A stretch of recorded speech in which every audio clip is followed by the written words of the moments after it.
আগামীকালকে মহাসমাবেশে কাদিয়ানীদেরকে অমুসলিম ঘোষণা দাবিতে এই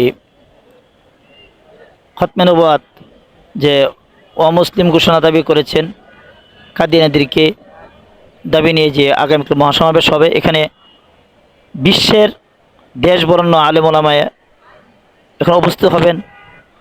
এশিয়া মহাদেশের আলেম ওলামা আসবেন, বিশেষ করে দেওবন্দ মাদ্রাসা এখানে দেওবন্দ মাদ্রাসা থেকেও হুজুরগরা আসবেন, পাকিস্তান থেকেও আসবেন, আফগানিস্তান থেকেও আসার সম্ভাবনা আছে মনে হয়।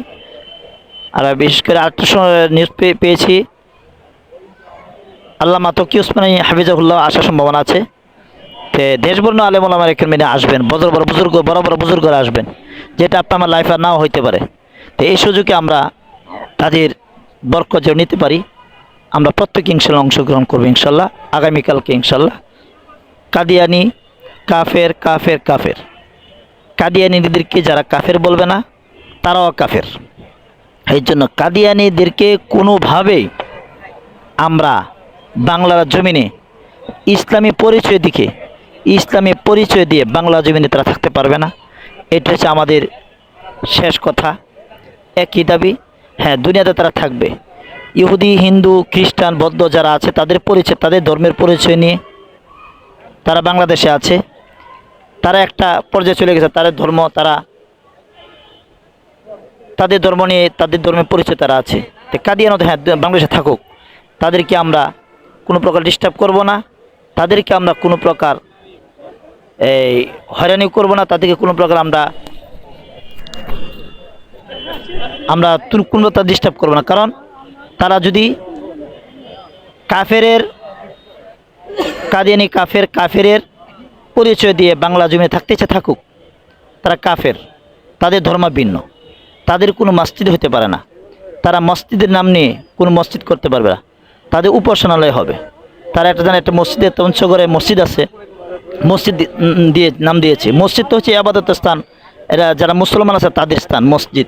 তো তারা তো কাফের, তাদের কোনো বাংলার জমিনে কোনো মসজিদ থাকতে পারবে না, বাংলার জমিনে তাদের কোনো মসজিদ থাকতে পারে না। তাদের মসজিদ বলে তারা পরিচয় দিয়ে বাংলা জমিনে তারা বসবাস করতে পারবে না, কারণ তাদের উপাসনালয় হতে হবে। তাদের উপাসনা তাদের ধর্মের অনুযায়ী, কাফের ধর্মের উপাসনালয় দিয়ে তারা এই পরিচয় দিয়ে বাংলা জমিনে থাকবে।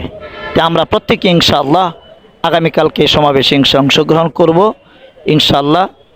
দেশকেও আল্লাহ তাআলা আমাকে অনেকটা শীতলতা দেখে দেশকে এনেছেন। তো এই যে সুযোগটা, এই সুযোগ আমরা পাই কিনা হায়াতে বলা যায় না। এই সুযোগ পেয়েও যদি আমি যে এই সুযোগে যদি অপব্যবহার করি, এই সুযোগ পেয়ে যদি আমি সুযোগ কাজে না লাগাই, এই নিয়ামত পেয়ে যদি এই নিয়ামতের কদর না করি, আল্লাহ তাআলা কাল হাসর মাঠে আমাকে পাকড়াও করতে পারে। কারণ এই যে একটা বিশাল বড় মসজিদ, লাখ লাখ লোকের মসজিদ হবে, এখানে কাদিয়ানীদেরকে কাফের ঘোষণা। এখন যে আমি না আসি, তো আপনি কেমন জানি বললাম, তাদেরকে আমরা দেখে সুযোগ করে দিলাম, তাদেরকেও জানা তাদের বাদ চলার জন্য সুযোগ করে দিলাম। তো এই জন্য আমরা যেহেতু মুসলমানের দামি, তারাও দিনের অনেক ক্ষতি করতেছে, তারা বিশ্বের ভিতরে ফেতনা সৃষ্টি করতেছে। তারা আমার মুসলমান মুসলমানদেরকে তারা নিরহ মানুষদেরকে তারা ইসলাম থেকে দূরে সরিয়ে তারা খ্রিস্টান বানাইতেছে, তারা কাদিয়ানি বানাইতেছে, তারা কাফের বানাইতেছে আমাদের মুসলমান ভাই বোনদেরকে নিয়ে। দিনে অনেক ষড়যন্ত্র করতেছে। তা যারা দিনের ষড়যন্ত্র করবে, আল্লাহ দিনকে যারা মিটিয়ে দিতে চাবে, তাদের পৃথিবীতে কোনো স্থান নেই। তাদের পরিচয় একটা, তারা কাফের, তারা আল্লাহ দুশমন, আল্লাহ দুশমিশে থাকবে। মৃত্যুর পর আল্লাহ তাআলা তাদের জন্য জাহান্নাম অবধারিত, কোরআন হাদিসের প্রমাণিত। আপনারা জানেন, যারা ঈমান নেই তারা বেঈমান, তারা জাহান্নামী, তারা পথভ্রষ্ট। তারা জাহান্নামী, ঈমান হারা, পথভ্রষ্ট হয়ে দুনিয়াতে জীবনযাপন করে, তাদের ব্যক্তিগত ব্যাপার। আমরা মুসলমান বেঁচে থাকতে, এক ফোঁটা রক্ত বেঁচে থাকতে আমরা তাদেরকে কখনো এই সুযোগ দেব না। বাংলার জমিনে তারা ইসলাম নিয়ে ছিনিমিনি খেলবে, ইসলাম নিয়ে তারা ইসলামকে কটূক্তি করবে, ইসলামও তারা এরকমভাবে ইসলামভাবে তারা আঘাত করবে। এই বাংলার তৌহিদি জনতারা এটা মেনে নেবে না। এই জন্য আগামীকালকে সমাবেশে ইনশাল্লাহ আমরা প্রত্যেকে অংশগ্রহণ করব ইনশাল্লাহ।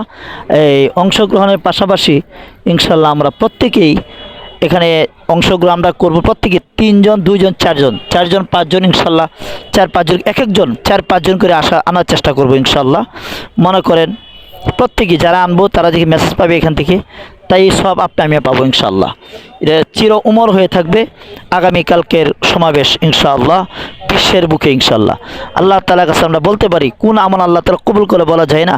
আল্লাহ তাআলাকে যদি আমরা বলতে পারি, আল্লাহ একটা বিশাল একটা কাদিয়ানি তোমার এই দিনের ক্ষতি করতে চেয়েছিল, আর এর প্রতিবাদে আমি দেখা গেছে কি আজকে এই দলে এই একটা মজলিসে আল্লাহ ওয়ালাদের মজলিসে অংশগ্রহণ করেছি। আল্লাহ আপনি তাওফিক দিয়েছিলেন। আল্লাহ এই মজলিসের এই মজমার উদ্দেশ্য করে হইলো আপনি আমাকে মাফ করে দেন। এই মজমার লাখ লাখ আলেম ওলামা ছিল, লাখ লাখ আল্লাহ ওয়ালা ছিল, আল্লাহর ওলি ছিল, বিশাল বড় বাড়ি একটা মজমা ছিল, বিশাল একটি সমাবেশ ছিল। এই সমাবেশকে যে আল্লাহ আপনি কবুল করে থাকেন, তা আমাকে আল্লাহ আপনাকে কবুল করবে, আমি আশাবাদী আল্লাহ তাআলা কবুল করতেও পারে। এই জন্য আমল দিয়ে ভাই কখনো জান্নাতে যাওয়া যায় না। কোন আমল আল্লাহ তাআলার কাছে কবুল হয় বলা যায় না। আপনি শুধু নামাজ পড়বেন, নামাজ তো ভাই আপনার নাও কবুল হইতে পারে, কারণ নামাজ সাজদা আল্লাহ তাআলা একটা সাজদা আল্লাহ তাআলা আমি কোন সাজদা কবুল হয় বলা যায় না। নামাজ পড়ে যেতে হবে, কন্টিনিউ নামাজ পড়ে যাব, কিন্তু কোন আমল করে এর পাশাপাশি ভালো কাজও করতে হবে। এটাও ইমানই ভাই তাগাজা। এই তাগাজা আপনি আমার প্রত্যেক ইনশাল্লাহ আল্লাহ তাআলা বুঝে শুনে আমল করে আগামীকালকে ইনশাল্লাহ এই সমাবেশে অংশগ্রহণ করার তৌফিক দান করুন। ভালো থাকেন, সুস্থ থাকেন। আসসালামু আলাইকুম ওয়া রাহমাতুল্লাহি ওয়া বারাকাতুহু। আমি ঘণ্টাখানেক ভিতরে ইনশাল্লাহ আমি যেখানে আগামীকালকে সমাবেশ কাদিয়ানীদেরকে অমুসলিম ঘোষণার দাবিতে রাষ্ট্রীয়ভাবে যে অমুসলিম ঘোষণা দাবিতে রাষ্ট্রীয়ভাবে যে আমরা দাবি করব আগামীকালকে ইনশাল্লাহ, এই যে স্টেজ আছে সোহরাদি উদ্যান, এই সোহরাদি উদ্যান ইনশাল্লাহ আমি কিছুক্ষণের ভিতরে ইনশাল্লাহ ঘণ্টাখানেক ভিতরে যাবো, গিয়ে ইনশাল্লাহ আপনাদেরকে স্টেজ আপনাদেরকে দেখানোর চেষ্টা করবো ইনশাল্লাহ। ভালো থাকেন, সুস্থ থাকেন। আসসালামু আলাইকুম ওয়া রাহমাতুল্লাহি ওয়া বারাকাতুহু।